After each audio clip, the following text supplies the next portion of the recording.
Buenas noches, doctor Guerra. Buenas noches, compañeros. Mi nombre es Angie Antoneta Lía Mejía Serrano. Somos del grupo número 3 y me es grato dar inicio con la presentación respecto a la heurística y hermenéutica. El grupo lo conforman Arostegui Carrillo Alison, Cabanillas Bedoya Ana Sofía, Casas Flores Rosalina, Chuquiray Vargas Araceli, Flores Jurado Rosemary, Horna César María Fernanda, Hurtado Pérez Anthony, Vázquez Castro Jimmy. Bien, haremos un breve recorrido respecto a lo conceptual de lo que es la heurística y hermenéutica, aunado que el proceso que siguen y que se caracteriza a cada uno de estos métodos que son diferentes. Primero tenemos a la heurística, la cual es la capacidad que tiene el hombre de crear o inventar algo con la finalidad de proporcionar estrategias que ayuden a la resolución de un problema. Si nos referimos etimológicamente, el término heurística proviene de la palabra griega euriskein, que significa descubrir, encontrar. Entonces, por heurística entendemos que es una estrategia, método, criterio o truco para hacer más sencilla la solución de los problemas difíciles. Partiendo de la etimología de este término, se puede inferir que su primera definición es el arte de inventar. El origen de la heurística fue en los años 60, que para ayudar a estudiantes y profesores a clasificar la naturaleza y los objetivos del trabajo en el laboratorio de ciencias, se le denominó el término heurístico, que se define como la capacidad que tiene el hombre de crear o inventar algo con la finalidad de proporcionar estrategias que ayuden a la resolución de un problema. Los seres humanos, a través de su creatividad, pensamiento divergente y en algunos casos de experiencias propias, son capaces de encontrar la solución más viable para la resolución de algún conflicto. Ahora, continuando, mencionaré lo que son las características que tiene la heurística. Bien, uno, que es un rasgo característico de los humanos, ya que desde cuyo punto de vista puede descubrirse como el arte y la ciencia, que llega a ser el descubrimiento de la invención o de resolver problemas mediante la creatividad y el pensamiento lateral o divergente. Cabe resaltar la importancia de lo que es la heurística. La heurística, su importancia es que nos menciona en que se permite a la persona manifestar una conducta proactiva y beneficiosa en la búsqueda de soluciones. Caso contrario sería que el individuo se quedara con los brazos cruzados sin hacer nada por remediar el conflicto. Ahora hablará mi compañero Jimmy Vázquez. Tipos y ramas de la heurística. Desde una perspectiva psicológica, la heurística se divide en 3 tipos: disponibilidad, representatividad y tasa base. Primero, la heurística de disponibilidad es un atajo mental que nos ayuda a tomar una decisión basada en lo fácil que es traer algo a la mente. Es pensar en ejemplos al tomar una decisión o un juicio. Por ejemplo, en 2011, ¿qué porcentaje de delitos supones que involucraron violencia? Es probable que la mayoría de la gente adivine un alto porcentaje debido a todos los crímenes violentos que se destacan en las noticias. Sin embargo, el FBI informó que los delitos violentos representaron menos del 12% de todos los delitos en los Estados Unidos en 2011. El problema con la heurística de disponibilidad es que asumimos que si varios ejemplos están fácilmente disponibles en nuestra mente, el evento o tema es un lugar común, pero como en nuestro ejemplo de crimen violento, esa suposición no siempre es correcta. Sin embargo, hay muchas situaciones en las que la heurística de disponibilidad es útil y precisa. Por ejemplo, es parte de lo que nos hace ser cuidadosos en situaciones peligrosas.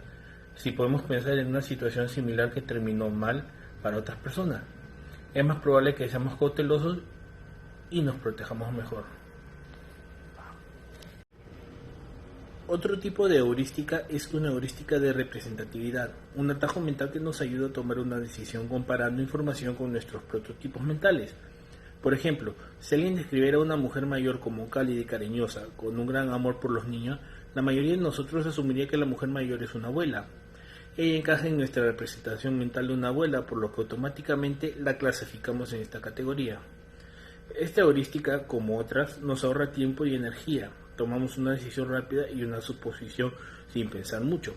Desafortunadamente, muchos ejemplos de la heurística de representatividad implican sucumbir a los estereotipos. Podríamos suponer que a alguien a quien le encanta andar en patineta siempre se mete en problemas, o que a un niño no le gusta la comida saludable. El último tipo de heurística que discutiremos en esta lección es la heurística de tasa base, un atajo mental que nos ayuda a tomar una decisión basada en la probabilidad. Por ejemplo, imagina que vives en una gran ciudad y escuchas a un animal aullar alrededor de la medianoche. Probablemente asumiría que era solo un perro, ya que es poco probable que se encuentren lobos en la ciudad. Estadísticamente, un lobo aullando en la ciudad sería muy improbable. Ahora bien, ¿qué crees que haría la mayoría de las personas si se les presentara una situación en la que pudieran usar la representatividad o la heurística de tasa base? Por ejemplo, a Gay le encanta jugar al ajedrez y escucha música clásica. En sus tiempos libres les gusta comprar en librerías de segunda mano y visitar museos. Ahora bien, es más probable que Gay sea enfermera o bibliotecaria. ¿Qué heurística crees que usaría la mayoría de gente para responder esta pregunta? Si adivinó la heurística de representatividad, estaría en lo cierto. La mayoría respondería que Gay probablemente sea bibliotecaria. Utilizaron la heurística de representatividad ya que ella es representativa de la imagen mental o prototipo que tenemos de una bibliotecaria, porque parece inteligente y le encanta leer. En realidad, sin embargo, es muy probable que Gay sea enfermera porque hay muchas más enfermeras que bibliotecarios en el mundo. Sin embargo, pocas personas usan la heurística de tasa base, en parte porque la información de representatividad es muy convincente. Método heurístico. Se basa en la utilización de reglas empíricas para llegar a una solución. El método heurístico, conocido como ideal, formulado por Bradford y Stein en 1984, incluye 5 pasos: identificar el problema, definir y presentar el problema, explorar las estrategias viables, avanzar en las estrategias y lograr solución, y volver para evaluar los efectos de las actividades. En 1957 el matemático Paul Yeh también formuló un método heurístico para resolver problemas que se aproximan mucho al ciclo utilizado para programar computadores. Según Paul Yeh, cuando se resuelven problemas intervienen 4 operaciones mentales. 1. Entender el problema, que es leer el problema varias veces, establecer los datos del problema, aclarar lo que se va a resolver, precisar el resultado que se desea lograr, organizar la información. 2. Hacer el plan, escoger y decidir las operaciones a efectuar, eliminar los datos inútiles. 3. Ejecutar el plan o resolver, que es ejecutar en detalle cada operación, simplificar antes de calcular, realizar un dibujo o un diagrama. Y 4. Analizar la solución, que es revisar, dar una respuesta completa, hallar el mismo resultado de otra manera y verificar por apreciación que la respuesta es adecuada. Ramas de la heurística. Matemática. En la matemática la heurística existe desde la Grecia antigua. Sin embargo, la formalización y el alto grado de rigor en matemática le ha restado importancia al estudio del descubrimiento, considerándolo más bien de interés para la psicología, aunque existe el campo de la teoría de la demostración. Nada tiene que ver con encontrar patrones de demostración o reglas para encontrar las demostraciones de los teoremas. Psicología.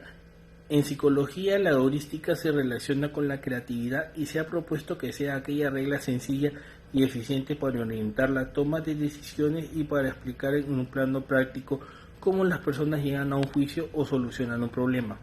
Usualmente una heurística opera cuando un problema es complejo o el problema trae información incompleta.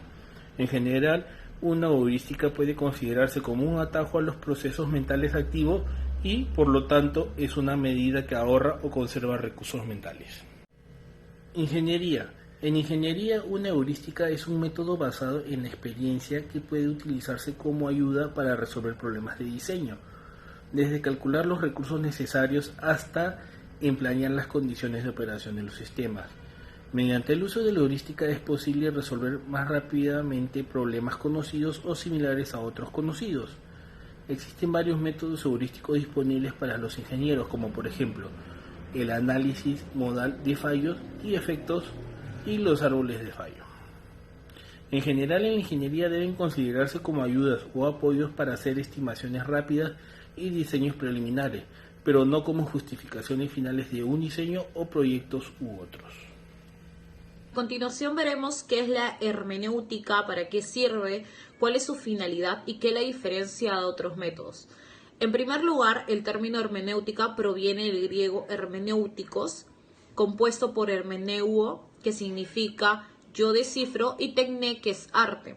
Aunado ello al sufijo ticos, que es relacionado a. Entonces podemos decir que este término se refiere al arte de interpretar, explicar escritos o textos, cuyo origen se va a remontar a los inicios de la escritura y la necesidad de encontrar un sentido a los textos. Ahora, veremos que este término también se encuentra vinculado a un griego clásico, hermeneuin, que era traducir a lo humano el mensaje de los dioses, siendo el encargado de ello Hermes, quien va a ser la persona a la cual se le van a atribuir las primacías de este arte interpretativo mitológico. A partir de eso vemos que la hermenéutica teológica buscaba interpretar los escritos bíblicos, no siendo tan perfecto, ya que se deformaron muchos de los escritos.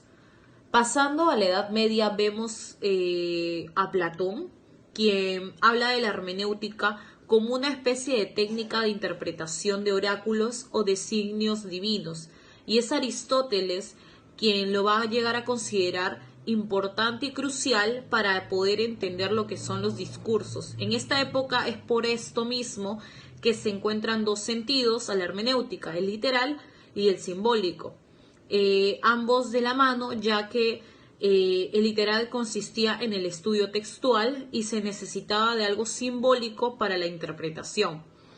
Luego tenemos a la Edad Moderna, que va viendo ya el inicio de lo que nosotros conocemos hoy por hermenéutica, pero no se le denominaba como tal, sino como interpretatio, el cual fue sustituido por la palabra hermenéutica por primera vez en la exégeta Dannhauer en 1654.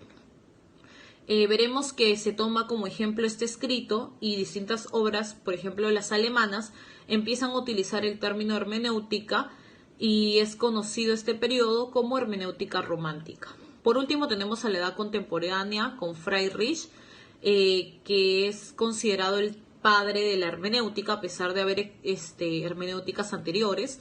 Este va a proponer la sistematización de este elemento como viable para poder acceder a un mayor entendimiento que estuviera consciente de los prodigios de las ciencias humanas.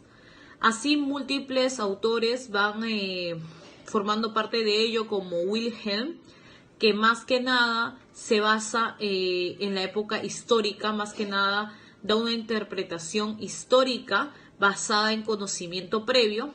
Luego de ello tenemos a Hans Georg, que es ya considerado padre de la hermenéutica filosófica, logrando su fama en 1960 mediante un trabajo titulado Verdad y Método. Si tenemos que conceptualizar a la hermenéutica, hemos tomado como ejemplo al jurista Nava, que indica que la hermenéutica es una técnica, un arte y una filosofía de métodos cualitativos que tiene como característica propia el poder interpretar y comprender para revelar los motivos del comportamiento de la persona. Veremos que esta tiene una naturaleza profundamente humana, puesto que es al ser humano a quien le toca el interpretar, el analizar, el comprender el significado de estos pensamientos, gestos, palabras, acciones, manifestaciones, y todo mediante su naturaleza racional.